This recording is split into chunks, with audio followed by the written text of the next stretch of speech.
Bagaimana rasanya ketika cinta yang kau perjuangkan selalu dibandingkan dengan masa lalu yang bukan milikmu?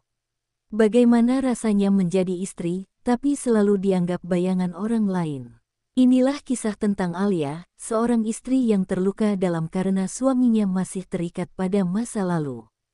Namun dari luka itulah, lahir keberanian untuk memilih dirinya sendiri. Saat istri dibandingkan dengan mantan, hatinya terluka dalam. Sinta menatap dirinya di cermin kamar pengantin dengan perasaan campur aduk. Hari itu seharusnya menjadi hari paling bahagia dalam hidupnya, namun ada rasa ganjil yang tak bisa ia sembunyikan. Dari balik pintu kamar, samar-samar ia masih mendengar suara bisik-bisik para tamu yang mempertanyakan pilihannya sebagai istri Adrian. Kenapa Adrian memilih perempuan biasa seperti dia? Terdengar jelas, membuat hatinya mencelos. Adrian masuk ke kamar dengan senyum hangat, mencoba menenangkan istrinya yang tampak cemas. "Kamu cantik sekali malam ini, sayang. Jangan dengarkan mereka," katanya lembut. Sinta tersenyum tipis, namun dalam hatinya ia tahu kata-kata itu tak cukup meredakan kegelisahannya. Bagaimana ia bisa merasa tenang jika sejak awal banyak orang meremehkannya? Di ruang pesta, Bu Ratna berdiri anggun dengan gaun mahalnya. Ia menyambut para tamu dengan penuh wibawa, tetapi raut wajahnya dingin setiap kali menoleh ke arah Sinta.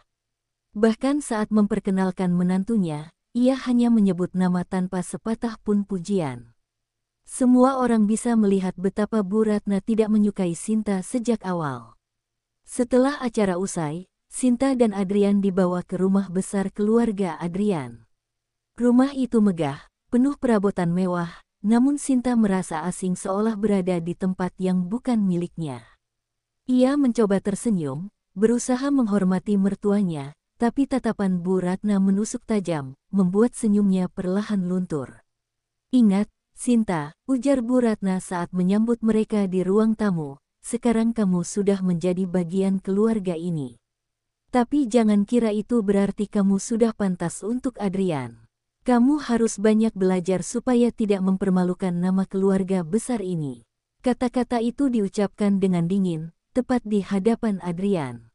Sinta tercekat. Ia menunduk, mencoba menyembunyikan perasaan sakit hatinya. Adrian terlihat canggung, ingin menegur ibunya, tapi akhirnya hanya diam. Sinta tahu suaminya sangat menghormati ibunya, tetapi diam itu terasa seperti pengkhianatan kecil yang menyayat perasaan. Malam pertama mereka di rumah besar itu terasa jauh dari indah. Sinta berbaring di ranjang megah dengan pikiran berputar-putar. Ia memeluk guling erat-erat, mencoba menguatkan diri. "Aku bisa melewati ini. Aku harus bisa," bisiknya pelan, meski air mata tak terbendung jatuh di pipi. Esok harinya, saat sarapan bersama, Bu Ratna kembali melontarkan kalimat pedas. "Adrian, besok ajak Sinta ke butik. Penampilannya masih terlalu sederhana. Jangan sampai orang-orang mengira kamu menikah dengan orang kampung." Semua orang terdiam, hanya suara denting sendok terdengar. Sinta menelan ludah, merasakan penghinaan itu menyesakkan dadanya. Adrian hanya tersenyum kaku dan mengalihkan pembicaraan. Sinta menatap suaminya, berharap ada pembelaan, tapi yang ada hanya rasa kecewa. Ia mulai bertanya-tanya dalam hati, apakah cintanya cukup kuat untuk bertahan di tengah keluarga yang tidak pernah benar-benar menerimanya. Dalam keheningan, Sinta berjanji pada dirinya sendiri. Ia mungkin dianggap tak pantas, tapi ia tidak akan membiarkan dirinya hancur hanya karena pandangan orang lain. Meski jalannya terasa berat, ia bertekad membuktikan bahwa cintanya tulus, dan bahwa dirinya layak berdiri di sisi Adrian, bukan sebagai bayangan, melainkan sebagai istri yang sesungguhnya. Hari-hari pertama pernikahan Sinta di rumah besar keluarga Adrian penuh dengan ketidaknyamanan. Bu Ratna selalu ikut campur dalam segala hal, mulai dari urusan dapur, cara Sinta berbicara, hingga gaya berpakaian. "Sinta, jangan duduk seperti itu, kelihatan sekali kamu tidak berkelas," sindirnya suatu pagi saat sarapan. Sinta hanya menunduk, menahan perasaan terhina yang terus menggerogoti hatinya. Sinta berusaha memahami, mungkin memang butuh waktu bagi mertuanya untuk bisa menerima dirinya. Ia mencoba sabar, tersenyum, dan mengikuti arahan, tetapi semakin ia mengalah, semakin besar pula kuasa yang ditunjukkan Bu Ratna. Setiap kali ia ingin menyumbang pendapat, selalu ada kata-kata yang memotong dan meremehkan. Adrian, yang seharusnya menjadi pelindung, seringkali hanya diam. Aku tidak mau memperpanjang masalah dengan ibu, ujarnya singkat ketika Sinta mencoba membicarakan perlakuan mertuanya. Diam Adrian terasa seperti tamparan kedua setelah luka yang diberikan oleh kata-kata ibunya. Bahkan untuk urusan kecil seperti memilih menu makan malam, Bu Ratna ikut campur. Ketika Sinta memasak sup ayam sederhana, Bu Ratna mencibir, Adrian itu biasa makan makanan hotel, bukan makanan murahan seperti ini. Ucapan itu diucapkan di depan Adrian, dan yang dilakukan Adrian hanyalah mengangguk kecil. Luka itu semakin dalam saat Bu Ratna mengatur cara berpakaian Sinta. Ia datang membawa beberapa tas berisi pakaian dari butik mahal. Pakailah ini, supaya tidak memalukan. Jangan terlihat seperti perempuan dari kampung, katanya sinis. Sinta menatap pakaian-pakaian itu dengan hati teriris, merasa dirinya terus direndahkan. Malam itu, di kamar, Sinta mencoba berbicara lagi pada Adrian. Mas, aku ingin kita bisa membuat keputusan berdua, bukan selalu ibu yang mengatur. Namun Adrian hanya menarik napas panjang dan menjawab, ibu sudah banyak berkorban untukku. Tolong, kamu yang sabar. Jangan buat aku harus memilih antara kamu dan ibu. Kata-kata itu membuat Sinta terdiam lama, tak mampu membalas. Air mata jatuh tanpa bisa ia cegah. Bukan hanya karena sakit hati, tapi juga karena rasa sendirian yang begitu dalam. Ia merasa seperti tamu yang tinggal di rumah orang lain, bukan sebagai istri yang sah di rumah suaminya sendiri. Setiap malam ia berdoa, memohon kekuatan agar bisa bertahan dalam situasi yang menyesakkan dada.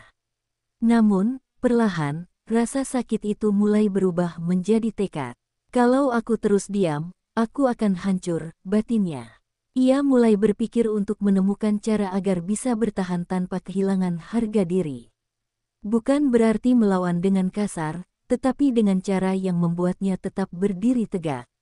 Pagi berikutnya, ketika Bu Ratna kembali mencibir tentang cara Sinta menyajikan sarapan, Sinta hanya tersenyum dan berkata, setiap orang punya cara masing-masing, Bu. Ini cara saya. Jawaban tenang itu membuat Bu Ratna terdiam sejenak, meski kemudian wajahnya semakin ketat menahan amarah. Dalam hati, Sinta tahu, jalan yang ia pilih tidak akan mudah. Namun ia lebih memilih untuk berusaha melindungi dirinya sendiri daripada terus diinjak harga dirinya.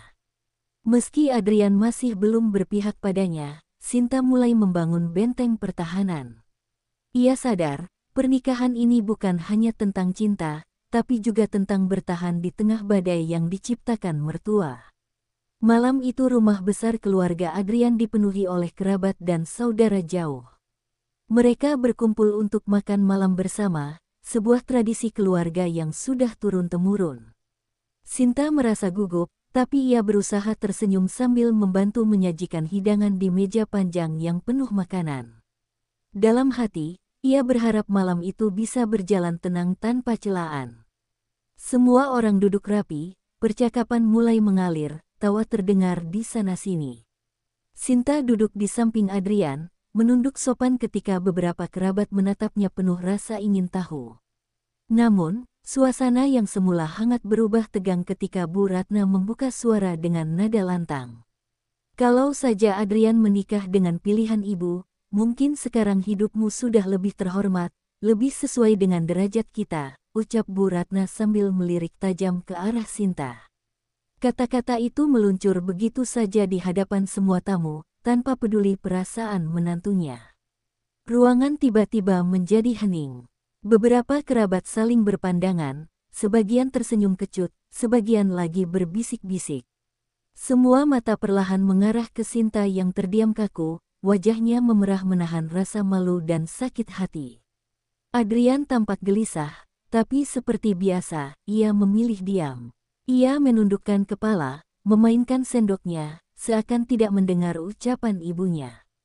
Bagi Sinta, sikap itu lebih menyakitkan daripada kata-kata Bu Ratna sendiri. Bagaimana bisa suaminya membiarkannya dipermalukan di depan keluarga besar? Sinta menahan air mata yang mulai menggenang. Ia memaksa tersenyum tipis dan berkata lirih, "Mohon maaf kalau saya belum bisa menjadi menantu yang sesuai harapan, Bu." Suaranya gemetar, namun ia tetap berusaha terdengar sopan. Kerabat yang mendengar hanya terdiam, beberapa tampak kasihan, tapi tak ada yang berani angkat bicara. Bu Ratna tersenyum tipis, merasa puas telah melontarkan kalimat itu. Ia lalu melanjutkan makan seperti biasa, seakan-akan tidak terjadi apa-apa. Bagi Sinta, setiap suapan terasa hambar, seolah makanan berubah menjadi batu yang sulit ditelan. Setelah makan malam usai, Sinta bergegas masuk ke kamar dengan alasan lelah. Begitu pintu tertutup, ia tak mampu lagi menahan air mata. Isak tangisnya pecah, memenuhi ruangan yang seharusnya menjadi tempat aman baginya. Adrian masuk beberapa saat kemudian, namun hanya duduk tanpa kata, membuat Sinta semakin merasa sendirian. "Mas, kenapa kamu tidak pernah membelaku?" tanya Sinta di sela tangisnya. Adrian hanya menghela napas panjang dan berkata, "Aku tidak ingin mempermalukan ibu di depan keluarga." Jawaban itu membuat hati Sinta runtuh. Baginya, harga dirinya sudah hancur lebih dulu di depan semua orang. Malam itu, Sinta mulai menyadari bahwa cinta saja tidak cukup untuk melindunginya dari luka. Ia membutuhkan keberanian, bukan hanya dari dirinya, tapi juga dari Adrian. Namun ketika suaminya memilih diam, ia tahu, ia harus menyiapkan hati untuk berjuang sendiri menghadapi badai yang mungkin lebih besar ke depannya. Sejak kejadian malam makan bersama keluarga besar, Sinta semakin merasa terasing di rumah itu. Ia tidak lagi melihat meja makan sebagai tempat kebersamaan, melainkan medan yang penuh luka. Setiap tatapan Bu Ratna seperti pisau, setiap diam Adrian terasa seperti pengkhianatan yang perlahan mengikis hatinya. Sinta mencoba menahan diri. Ia tidak ingin memperkeruh keadaan, tetapi semakin hari ia merasa beban itu terlalu berat. Pada suatu malam, ketika hanya ada mereka berdua di kamar, ia memberanikan diri membuka percakapan. "Mas, aku tidak kuat kalau terus dianggap tidak pantas. Aku butuh kamu di sisiku," ucapnya lirih. Suaranya nyaris pecah. Adrian menatap istrinya sebentar, lalu menunduk. "Sabar ya, sayang. Ibu memang begitu orangnya. Aku tidak bisa melawan ibu.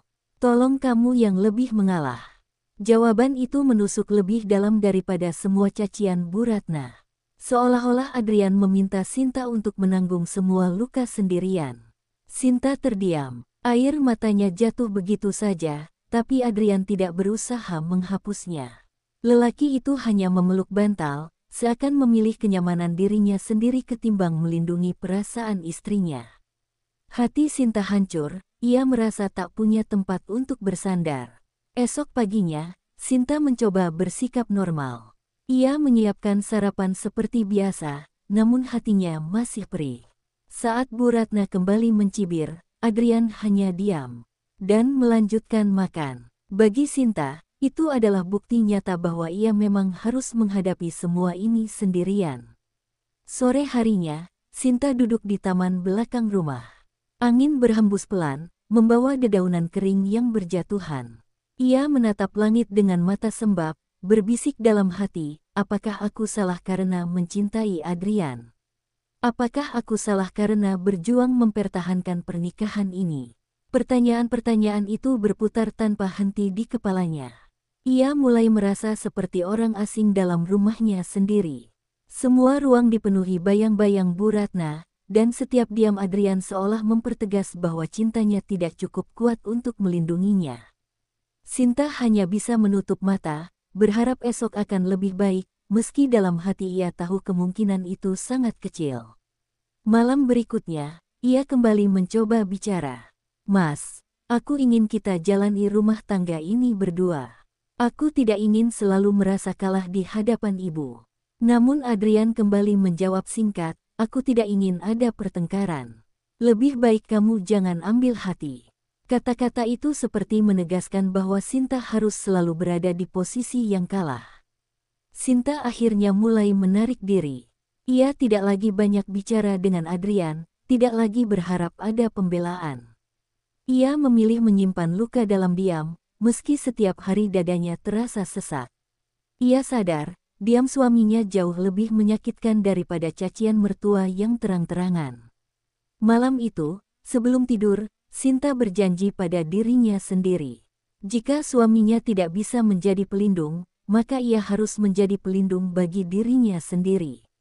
Ia tidak tahu bagaimana caranya, tetapi ia tahu satu hal, ia tidak boleh lagi terus-menerus terpuruk dalam kesedihan. Diam Adrian telah membuka matanya, bahwa terkadang, orang yang kita cintai bisa menjadi orang yang paling melukai. Hari-hari berikutnya terasa seperti beban yang semakin berat bagi Sinta. Ia mencoba tersenyum, melaksanakan kewajibannya sebagai istri, namun hatinya sudah penuh dengan luka yang tidak terlihat. Setiap kali Adrian melewati dirinya tanpa kata, Sinta merasa seolah dirinya tak lagi berarti. Ia tidak pernah mengungkapkan rasa sakitnya di hadapan orang lain. Saat bersama tetangga atau teman, Sinta tetap menunjukkan wajah ramah. Tetapi begitu pintu kamar tertutup, ia membiarkan air matanya mengalir deras. Kesepiannya semakin pekat, apalagi Adrian semakin sibuk dengan pekerjaannya dan jarang di rumah. Pada suatu pagi, Sinta mendengar Bu Ratna kembali berbicara kasar tentang dirinya di dapur, sengaja dikeraskan agar terdengar. Anak saya pantas dapat istri yang lebih baik. Kamu itu hanya numpang hidup di sini, kata Bu Ratna dengan nada tajam. Sinta yang sedang menyiapkan teh terdiam, menahan tangis agar tidak pecah di depan mertua.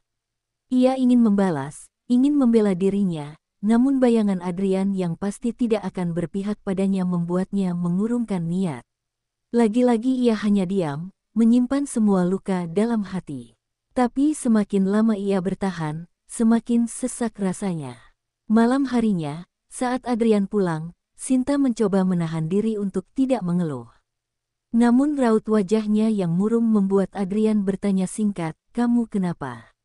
Kelihatan lesu. Sinta hampir saja menceritakan semuanya, tetapi ketika melihat tatapan suaminya yang dingin, kata-katanya terhenti. Ia hanya menjawab, "Tidak apa-apa, Mas." Jawaban itu membuat hatinya semakin pedih. Sinta merasa seperti orang asing bagi suaminya sendiri. Ia ingin berteriak bahwa ia lelah, bahwa ia hancur, tetapi tidak ada ruang untuk itu. Semua keluh kesahnya hanya akan dianggap angin lalu.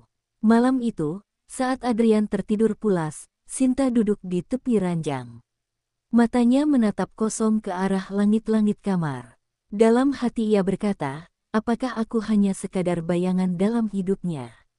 Apakah aku hanya sosok yang ia biarkan ada, tapi tidak benar-benar ia butuhkan? Pertanyaan itu membuat dadanya terasa semakin sesak. Besoknya, Sinta mencoba mencari pelarian dari luka batinnya.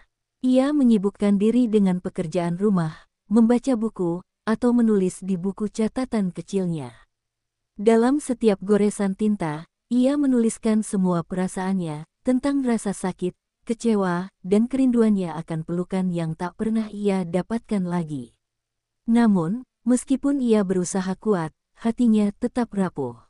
Sinta tahu, luka yang ia simpan tidak akan hilang begitu saja. Ia hanya bisa menyembunyikannya, berharap suatu hari ada cahaya yang mampu menghapus kegelapan itu. Tetapi semakin lama, ia merasa cahaya itu semakin jauh dari jangkauannya. Pada akhirnya, Sinta menyadari satu hal, luka yang tersembunyi itu akan tetap menjadi bagian dari dirinya, selama ia terus memilih diam dan menunggu. Dan malam itu, untuk pertama kalinya, ia mulai berpikir, mungkin ia tidak bisa lagi menunggu suaminya untuk menyelamatkan dirinya. Mungkin ia harus menemukan jalannya sendiri. Hari itu, suasana rumah kembali memanas. Bu Ratna sengaja menegur Sinta di depan beberapa keluarga besar yang sedang berkunjung. Dengan nada sinis, ia berkata, "Lihatlah menantu saya ini. Kerjanya hanya duduk, tidak bisa apa-apa. Anak saya jadi kurus karena tidak terurus. Kata-kata itu membuat wajah Sinta memerah, bukan karena marah, tetapi karena malu yang teramat dalam. Beberapa keluarga hanya terdiam, ada pula yang melirik Sinta dengan tatapan iba. Namun tidak ada seorang pun yang berani membela. Adrian yang saat itu duduk di samping ibunya, hanya tersenyum tipis seolah ucapan itu benar adanya. Hati Sinta terasa diremas, karena orang yang paling ia harapkan untuk melindunginya justru memilih diam. Setelah para tamu pulang, Sinta mencoba mengajak Adrian berbicara. "Mas, kenapa kamu diam saja waktu ibu bicara begitu?" "Aku sakit hati, Mas," ucapnya dengan suara bergetar. Adrian menghela napas panjang lalu berkata dingin, "Sudahlah, jangan dibesar-besarkan. Ibu hanya bicara apa adanya. Kamu memang harus banyak belajar." Kata-kata itu menusuk Sinta lebih dalam daripada hinaan mertua. Ia merasa benar-benar sendirian, seolah tak ada tempat lagi baginya di rumah itu. Malam itu, ia menangis di balik pintu kamar tanpa suara, takut tangisnya terdengar. Keesokan harinya, Sinta mencoba tetap melakukan pekerjaan rumah dengan sepenuh hati. Ia memasak makanan kesukaan Adrian, membersihkan rumah hingga berkilau, berharap usahanya bisa sedikit membuka mata sang suami. Namun, saat Adrian pulang, ia hanya berkata singkat, "Makanannya terlalu asin." Seolah semua yang ia lakukan tidak pernah cukup. Kesabaran Sinta semakin diuji. Ia mulai berpikir, apakah ia memang benar tidak pantas? Ataukah mertua dan suaminya hanya tidak pernah mau melihat niat baiknya? Pertanyaan itu terus bergema di kepalanya, membuat dadanya sesak. Pada suatu sore, Sinta duduk sendirian di halaman rumah. Pandangannya kosong menatap langit yang mulai berubah jingga. Dalam hati ia bergumam, "Sampai kapan aku harus bertahan seperti ini? Sampai kapan aku harus diperlakukan seolah-olah aku tidak bernilai?"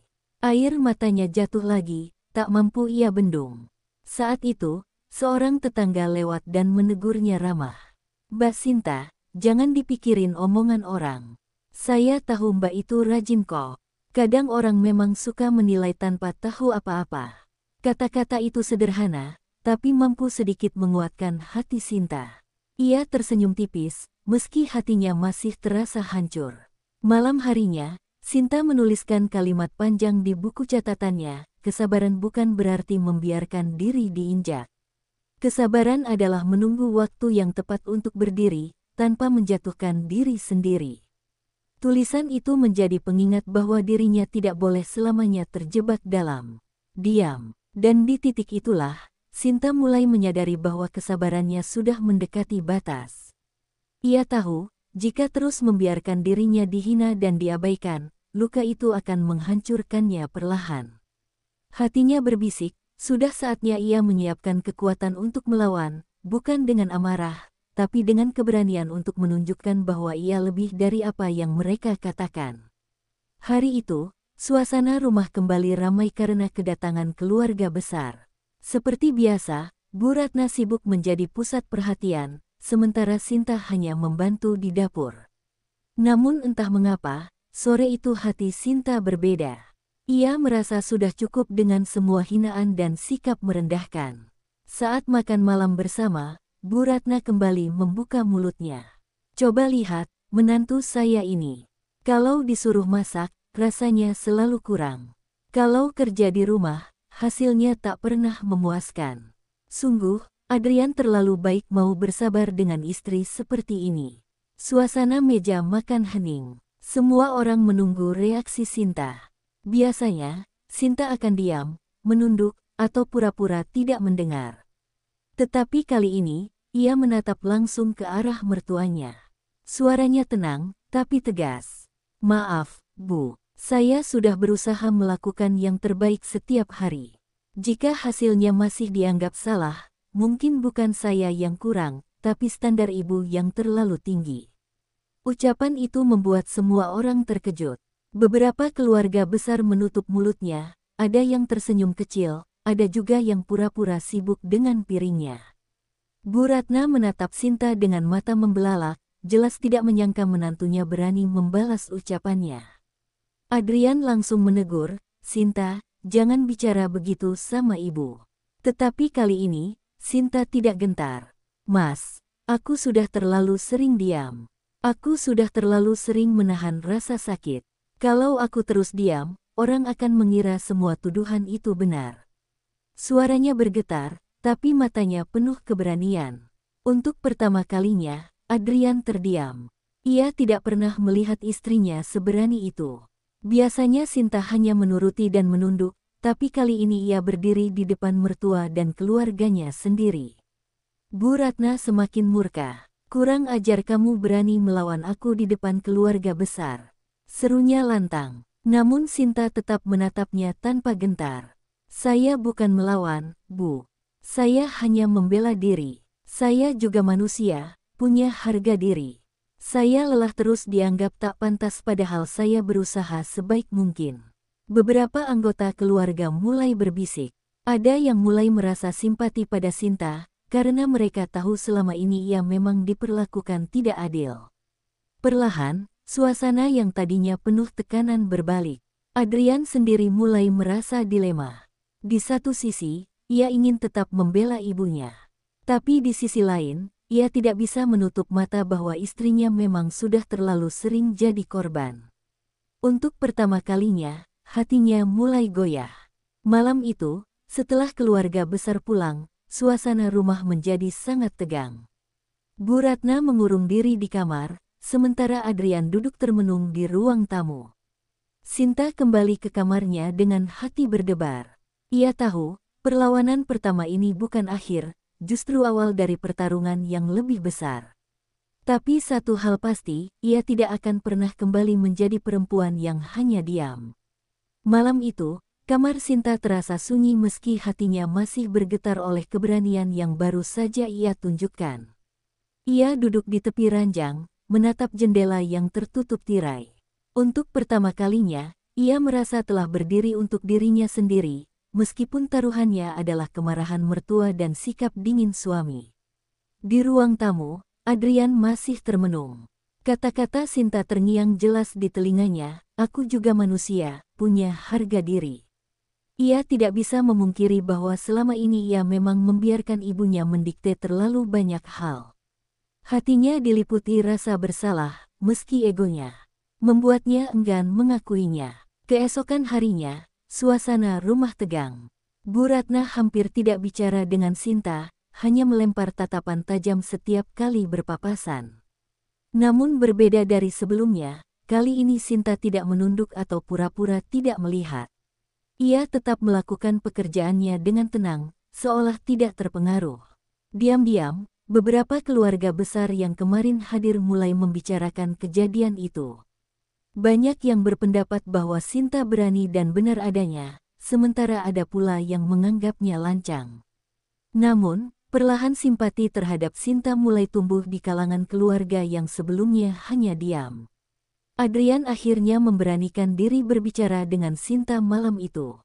Dengan nada pelan, ia berkata, "Aku tidak menyangka kamu bisa berkata seperti itu kemarin." Sinta menoleh, suaranya tenang, "Aku tidak bisa terus diam, Mas. Kalau aku diam, aku akan hancur. Aku hanya ingin kamu tahu bagaimana rasanya menjadi aku." Kata-kata itu menusuk hati Adrian. Ia sadar, istrinya bukan sekadar pelengkap dalam hidupnya, melainkan seseorang yang selama ini berjuang sendirian. Untuk pertama kalinya, ia menatap Sinta bukan sebagai sosok yang lemah, tapi sebagai perempuan kuat yang sedang berusaha mempertahankan dirinya. Sementara itu, Bu Ratna semakin merasa kehilangan kendali. Ia terbiasa memiliki kekuasaan penuh atas anak dan rumah tangga Adrian. Keberanian Sinta dianggap ancaman. Namun jauh di lubuk hatinya, ada sedikit rasa kagum, meski ia enggan mengakuinya. Hari-hari berikutnya menjadi awal perubahan. Adrian mulai lebih banyak memperhatikan Sinta, meski masih canggung. Ia tidak lagi langsung membenarkan semua perkataan ibunya, melainkan mulai berpikir dua kali sebelum menanggapi. Sinta merasakan perbedaan kecil ini, dan baginya, itu sudah menjadi titik terang. Sinta juga mulai menyadari bahwa harga dirinya tidak bisa ditentukan oleh mertua atau bahkan suaminya. Ia belajar berdiri di atas kakinya sendiri, menanam keyakinan bahwa kebahagiaan tidak selalu bergantung pada orang lain. Luka yang dulu ia sembunyikan, kini perlahan berubah menjadi sumber kekuatan. Dan di sanalah awal perubahan itu dimulai. Dari seorang istri yang dianggap tak pantas dan hanya bisa diam, Sinta mulai tumbuh menjadi perempuan yang berani, tegar, dan tidak lagi mudah diinjak. Perjalanannya masih panjang, pertarungannya masih jauh dari selesai, tapi satu hal pasti, ia tidak akan pernah kembali menjadi sosok yang pasrah tanpa suara. Ketika seorang istri dianggap tak pantas, ketika suami lebih memilih diam, hanya hatinya sendiri yang menjadi sandaran. Namun dari setiap luka, lahirlah keberanian. Dan dari setiap hinaan, tumbuhlah kekuatan. Seorang istri mungkin bisa diremehkan, tapi ia tidak akan selamanya terbungkam. Harga diri seorang istri tak bisa ditentukan oleh siapapun. Terima kasih sudah menonton. Jangan lupa like, share, dan subscribe untuk kisah penuh pelajaran hidup berikutnya.